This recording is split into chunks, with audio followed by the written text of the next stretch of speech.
کیا ہیرے اور کیا موتی۔ یاد رکھنا ہے دوست، کفن میں جیب نہیں ہوتی۔ یاد رکھنا ہے دوست، کفن میں جیب نہیں ہوتی۔ کچھ بھی کما لو، سب چھوڑ کر کے جانا ہے، اور یہ بھی اللہ کا نظام ہے۔ کہوں اللہ میں یہی کہہ دی ہوتن کہ جون کچھ کمائے ہے کل لے کے جائے کا ہے، تب تو پتہ چلے ایک ایک جنی کی قبرستان ایک ایک گاؤں کے برابر بنتی، جتنا لے کے آئے ہیں کل انہیں لے کے جائے کا ہے۔ تو یہ بھی اللہ کا ایک نظام ہے کہ سب خالی ہاتھ ہی جانا ہے، جیسے آئے ہیں ایسے ہی واپس چلا جانا ہے۔ ہم ہیں اور ہمارے اعمال ہیں، تیسرا کوئی وہاں پہ سپورٹ کرنے والا نہیں ہے۔ تو کون ہے؟ وہی ہے جس سے غفلت برتی جا رہی ہے، جس کی طرف آہستہ آہستہ میں چل رہا ہوں۔ تو یہ جو بیٹھ کے شکایتیں ہو رہی ہیں، تو وہ شعر یاد آ جاتا ہے جو ایک ٹریکٹر کے پیچھے لکھا ہوا تھا کہ دیش پریشان نیتا سے اور باپ پریشان بیٹا سے۔ یہی صورتحال ہے نا، دیش پریشان نیتا سے۔ اتنے نیتا ہیں کہ کون بیچاری پریشان ہوئے گی، کون نیتا کے پیچھے چلی۔ یہ صورتحال بنی ہے، کوئی کام نہیں ہونا چاہ رہا ہے۔ بھاگ دوڑ میں کوئی کمی نہیں، الحمدللہ، کام بھلے نہ ہو، بھاگ دوڑ میں کوئی کمی نہیں ہو رہی ہے۔ اور دیش پریشان نیتا سے، باپ پریشان بیٹا سے۔ ہر باپ اپنے بیٹے سے پریشان، اور بہت سے بیچارے رابطہ کرتے ہیں تو کہتے ہیں مولانا لڑکوں تھوڑے اسکولوں میں گواہ ہے نا، تنی ہو کر ٹھیک کہہ دیو۔ تو کبھی کبھی میں چٹکلا بھی بنا دیتا ہوں، میں مسکرا کے کہہ دیتا ہوں چچا ایسا ہے کہ اسکول اور مدرسہ کوئی ایسی فیکٹری نہیں ہے کہ ایک طرف سے گھسیڑا جائے دوسری طرف سے ٹھیک ہوئے کہ نکل جائے۔ یہ تو پہلا مدرسہ اور پہلی حفاظت گاہ اور پہلی عبادت گاہ اور پہلی تربیت گاہ یہ ماں کی گود نہیں بلکہ ماں کا پیٹ ہوتا ہے، جس کی طرف ذرہ برابر ہماری اور آپ کی توجہ نہیں۔ آج کی سائنس یہ کہنے پہ مجبور ہے کہ اماں ابا کی جو ذہنیت ہوتی ہے بلکہ گھر کا جو ماحول ہوتا ہے، اس ماحول کے اثرات اس آنے والے بچے پہ پڑتے ہیں۔ آج کے ڈاکٹر، آج کے حکماء، آج کے طبیب، آج کے سائنسداں سبھی اس بات کو ایکسپٹ کر رہے ہیں اور مان رہے ہیں، اور اسے 1450 سال پہلے محمد عربی صلی اللہ علیہ وسلم نے حل کر دیا تھا۔ جب بھی کسی بچے کو کوئی مسئلہ ہوتا ہے، خاص طور سے دودھ پیتے بچے کو، تو پرہیز کسے کرایا جاتا ہے؟ اماں کو اور ابا کو۔ ماں کو ڈاکٹر بولتا ہے آپ کو یہ پھل کھانا ہے، یہ نہیں کھانا ہے، آپ کو یہ غذا لینی ہے، یہ غذا نہیں لینی ہے، آپ کو یہ دوا لینی ہے، اس سے پرہیز کرنا ہے، ورنہ ہونے والے بچے پہ یہ اثر پڑے گا۔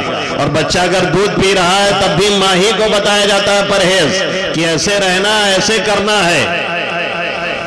تو ایک مرتبہ ایک صحابی رسول آئے اور وہ کہنے لگے اللہ کے حبیب صلی اللہ علیہ وسلم، ہمارے کئی لڑکے ہیں، بڑے خوبصورت ہیں، بڑے اچھے ہیں، پرسنالٹی بہت اچھی ہے۔ ایک لڑکے کا کلر ٹھیک نہیں، تھوڑا جھرمٹا ہے، رنگ بہت اچھا نہیں ہے، ہلکا پھلکا ہے۔ اشارہ میں کہنا چاہا کہ لڑکا میرا نہیں لگ رہا ہے۔ اللہ کے حبیب صلی اللہ علیہ وسلم نے سوچا دیہاتی صحابی ہیں تو سمجھانے کے لیے بھی کوئی ایسا ہی مثال کی ضرورت ہے۔ دیکھو ہر ایک کے سامنے دلائل سے نہیں بات کی جاتی ہے، جو جیسا ہوتا ہے اسی اعتبار سے اس سے آپ گفتگو کریں گے۔ اب ایک آدمی ان پڑھ ہے، اس سے آپ بہت لمبی چوڑی وہ اچھے انداز میں اس کے سامنے لچھے دار باتیں کر رہے ہیں، اب وہ دلائل کی دنیا میں اتر کے آپ گفتگو کر رہے ہیں، اس کے سر کے اوپر سے جا رہی ہے، بیچارہ کچھ سمجھ نہیں پا رہا ہے، خالی موڑ ہلا رہا ہے، وہ سمجھ رہا ہے کہ مولانا صاحب تلاوت کرا تھا، خالی سن لو، کچھ چل رہا ہے۔ جیسے وہ ایک مولانا تھے تو ان کو تھوڑا بھاری بھرکم الفاظ بولنے کی عادت پڑی ہوئی تھی۔ ایک مرتبہ دیہات سے کچھ لوگ آئے ان سے ملنے کے لیے، جب ان کے ہاں سلام کلام کر کے لوگ بیٹھے تو انہوں نے کہا کہ ان سال تمہارے کشت زار گندم میں تقاطر امطار ہوا ہے کہ نہیں؟ امسال کا مطلب اس سال، کشتزار مانے کھیتی، گندم مانے گیہوں، اس سال گیہوں کے کھیت میں، تقاطر کے مانے گرنا ٹپکنا، امطار مطر کی جمع ہے، پلورل ہے، مطر بارش، یعنی اس سال تمہارے گیہوں کے کھیت میں بارش ہوئی کہ نہیں ہوئی ہے۔ اب سیدھے سیدھے جب دیہاتی لوگ تھے تو ان سے پوچھنا چاہیے تھا کہ بھیا کھیتوا میں بارش بھیل کہ نہ بھیل ہی جائیں، کچھ برسات وسات رہا ٹھیک ٹھاک معاملہ، کھیتیا کچھ ہو جائے کہ نہ ہو جائے، کہ پانی نہیں بھرے کوئی پھر سے، ایسے پوچھنا چاہیے تھا۔ کیوں؟ بیچارے ایک دم پھکڑ دیہاتی تھے۔ مولانا صاحب کو سوچے کہ کچھ بولا جائے اونچا لفظ، انہوں نے کہا ان سال تمہارے کشتزار گندم میں تقاطر امطار ہوا ہے کہ نہیں؟ یعنی اس سال تمہارے گیہوں کے کھیت میں بارش ہوئی ہے کہ نہیں ہوئی ہے؟ تو ایک چاچا دوسرے چاچا کا ٹھونکی آئے اور کہیں چلا ہو مولانا صاحب تلاوت کرا دن پھر آواجائی ملے خاطر۔ تو ہر جگہ اونچے انداز میں بات نہیں کی جاتی ہے، مخاطب کیسا ہے، کیسے لوگ بیٹھے ہیں، سننے والے کیسے ہیں، کتنا سمجھ سکتے ہیں، اس لیول پہ جائیے اور وہاں سے جا کر کے پھر بات کیجیے تاکہ ان کے ذہن و دماغ میں کچھ بات بیٹھے۔ اسی کو حضرت علی کرم اللہ وجہہ نے فرمایا کلم الناس علی قدر عقولہم، لوگوں سے بات کرو ان کی عقلیں دیکھ کر کے اور سمجھ کر کے۔ تو اللہ کے حبیب صلی اللہ علیہ وسلم نے ان کو سمجھانے کے لیے، جب وہ صحابی نے کہا کہ ہمارے کئی لڑکے اور ایک لڑکا کمزور ہے اور اس کی شکل و صورت بھی بہت اچھی نہیں ہے، یعنی میرا نہیں لگ رہا ہے، یہ پس پردہ انہوں نے کہنا چاہا۔ آقا نے پوچھا جانور پالے ہو، اونٹ اونٹ ہیں؟ انہوں نے کہا ہاں بہت سے ہیں۔ پوچھا کیسے ہیں؟ انہوں نے بتایا کہ سب ایسے کلر کے ہیں ویسے کلر کے ہیں۔ آپ نے فرمایا سب ایک کلر کے ہیں؟ انہوں نے کہا نہیں دو چار دوسرے کلر کے بھی ہیں۔ آپ نے فرمایا یہ انہی کے بچے ہیں نا کہ الگ سے لائے ہو؟ کہا انہی کے بچے ہیں، جو پہلے سے اونٹ ہمارے پاس تھے یہ انہی کے سب بچے ہیں۔ آقا مدنی صلی اللہ علیہ وسلم نے پوچھا کہ یہ جو دوسرے کلر کے دو چار دس آ گئے ہیں یہ کہاں سے آئے ہیں اور کیسے؟ جب انہی کے بچے ہیں تو کلر دوسرا کیسے ہے، پرسنالٹی دوسری کیسی ہے؟ تو صحابی رسول نے فرمایا، دیہاتی صحابی بدوی، انہوں نے فرمایا کہ لعلہ عرق نزعہا، لگتا ہے کوئی رگ اسے کھینچ کر کے لائی ہے۔ ان کے باپ دادا پر دادا لکڑ دادا چھکڑ دادا سکڑ دادا اوپر والی نسل میں کوئی ایسا رہا ہوگا، اس کلر کا، اس ڈیزائن کا، اس انداز کا، اس کا اثر نیچے والے پہ پڑا ہے، اس لیے ایسا اس اونٹ میں کچھ اونٹ ایسے بھی آ گئے۔ آقا مدنی صلی اللہ علیہ وسلم نے مسکرا کے فرمایا ہا ہونا لعلہ عرق نزعہا، یہاں بھی شاید کسی کی پرچھائی پڑ گئی ہو، اوپر باپ دادا میں کوئی اس طرح کا رہا ہو، اس کے اثرات پڑ گئے ہوں، اس لیے آپ کا ایک لڑکا ایسا ہو گیا ہے تو کوئی حرج کی بات نہیں ہے۔ فوراً وہ دیہاتی صحابی سمجھ گئے۔ اللہ کے حبیب صلی اللہ علیہ وسلم نے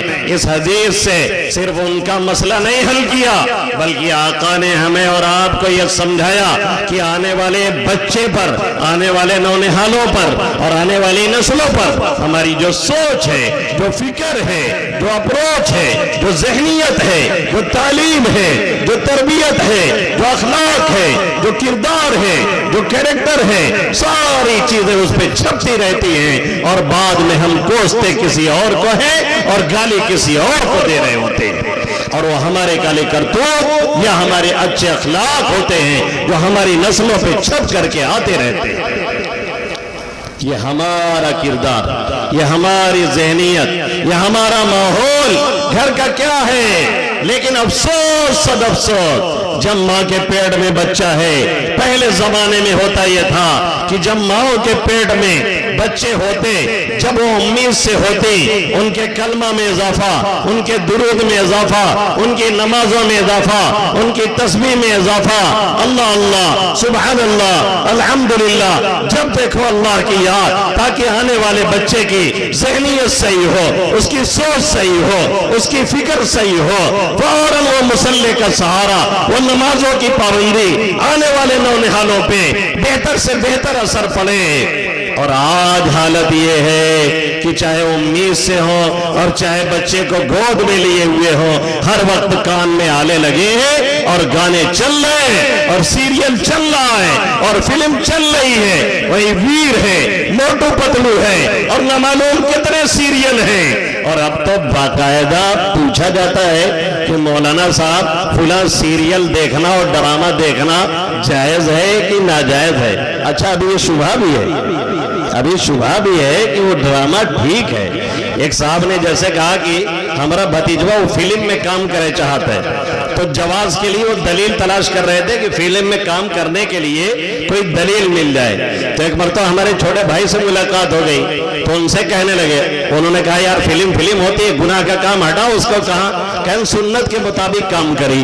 سنے ہوئی ہے فلم اور سنت کے مطابق، یہ کون فلم ہے جو ان میں سنت کے مطابق کام ہوتا ہے؟ دیکھیے کیسے ملمہ شادی کی جا رہی، کیسے الو بنایا جا رہا ہے، کیسے بیوقوف بنایا جا رہا ہے۔ یہ دن بھر ہمارا اور آپ کا کام ہے، یہ ہماری ماں کا کام، یہ ہماری بہنوں کا کام، یہ ہمارے بڑوں کا کام، یہ ہمارے بوڑھوں کا کام، یہ ہمارے گارڈین کا کام، یہ ہمارے پیرنٹس کا کام، حتیٰ کہ ہماری وہ مائیں اور بہنیں اور ہماری وہ دادی اور نانی اور ہمارے وہ دادا اور نانا جن کے منہ میں دانت نہیں، پیٹ میں ہاتھ نہیں اور پیر قبر میں لٹک چکے ہیں، ان کا بھی حال یہی ہے۔ اپنے ناتی اور پوتے سے بار بار کہتے ہیں تنی ہے فلم لگاؤ، تنی ہے ویڈیو چلاؤ، تنی ہے سیریل چلاؤ، اور اس کے بعد پھر رونا رویا جاتا ہے کہ ہماری اولاد صحیح نہیں، ہماری نسلیں صحیح نہیں۔ سب سے بڑے مجرم ہمارے پیرنٹس، ہمارے گارڈین، ہماری مائیں، ہماری بہنیں ہیں۔ جب تک یہ اپنے گود کی فکر نہیں کریں گی تب تک معاملہ صحیح ہونے والا نہیں۔ بچہ گود میں نہیں، ماں کے پیٹ میں ہے، تب تو یہ حال ہے۔ ایک وقت کی نماز نہیں، ایک وقت تلاوت نہیں، قرآن کھول کے نہیں دیکھا جا رہا ہے۔ گھر کا ماحول کیا ہے؟ ایک ایک کمرے کو نہیں، ایک ایک بیڈ روم کو ہم نے اور آپ نے سنیما ہال بنایا ہوا ہے۔ ایک ایک بیڈ روم کو ہم نے اور آپ نے سنیما ہال بنایا ہوا ہے۔ یہ ہے ہمارے گھر گھرانے کا ماحول، وہ بچہ اسی میں پلتا ہے۔ عرب والے ایک جملہ کہتے ہیں، الانسان وابن بیئتہ، انسان ماحول کا بیٹا ہوتا ہے، جس ماحول میں جنما ہوتا ہے اسی کے اثرات کے ساتھ پلتا اور بڑھتا ہے۔ جمدہا میں پیدا ہوگا تو جمدہا کے لہجے میں بات کرے گا اور جمدہا کی بولی بولے گا۔ جونپور میں پیدا ہوگا تو جونپوری انداز ہوگا، اعظم گڑھ میں پیدا ہوگا تو اعظم گڑھ کا انداز ہوگا، اور امریکہ میں پیدا ہوگا تو انگریزی سکھانے کی ضرورت نہیں ہوگی، فرافر وہ انگریزی بول رہا ہوگا۔ اور ہمارے یوپی میں پیدا ہوگا تو اردو بڑی مشکل سے بولے گا، دیہاتی زبان استعمال کرے گا، کسی نے نہیں سکھایا ہے۔ جیسے جیسے بڑھتا ہے اس ماحول میں ڈھلتا چلا جاتا ہے، اور اسے شروع سے ڈھالنے کی ذمہ داری ہماری ماں کی ہے، اور اس کے بعد دوسرا نمبر باپ کا آتا ہے۔ سب سے پہلی تعلیم، سب سے پہلی تربیت گاہ، سب سے پہلے دیکھ ریکھ کی جگہ یہ ماں کی گود ہے۔ اور حالت کیا ہے؟ ماں کا دودھ نہیں پی رہا ہے، ماں کی گود میں نہیں رہ رہا ہے، چلا رہا ہے تو شیشی لگا دی جا رہی ہے، ایک چشنی چل گئی وہ تھما دی جا رہی ہے، اور تو اور اب روتے ہوئے بچے کو موبائل ایسے ہی دیا جاتا ہے جیسے لگتا ہے کہ کوئی کوما میں جا رہا تھا، اسے آکسیجن لگا دیا گیا، وہ خاموش۔ ہر گھر کا یہی حال، ہر گھر کا یہی حال، ہر ماں کا تقریباً یہی حال۔ 98% ماں اور بہنوں نے اپنے آپ کو اسی جگہ پہ ڈالا ہوا ہے، اور اس کے بعد پھر اٹھتے ہیں لوگ کہتے ہیں کوئی جنید کیوں نہیں، کوئی قاسم کیوں نہیں، کوئی نانوتوی کیوں نہیں، کوئی طارق بن زیاد کیوں نہیں، کوئی علی میاں ندوی کیوں نہیں، کوئی شیخ الاسلام مولانا حسین احمد مدنی کیوں نہیں، اور کوئی مولانا عبدالحلیم نور اللہ مرقدہ کیوں نہیں، جس نے اٹھ کر کے جونپور کی نشستیں ساریاں کر ڈالی۔ اسی لیے نہیں کہ وہ مائیں نہیں رہ گئی جو انہیں لے کر کے آتی تھی، اور جن کی تعلیم اور تربیت کے ذریعہ سے ایسی نئی پود تیار ہو کر کے آتی تھی۔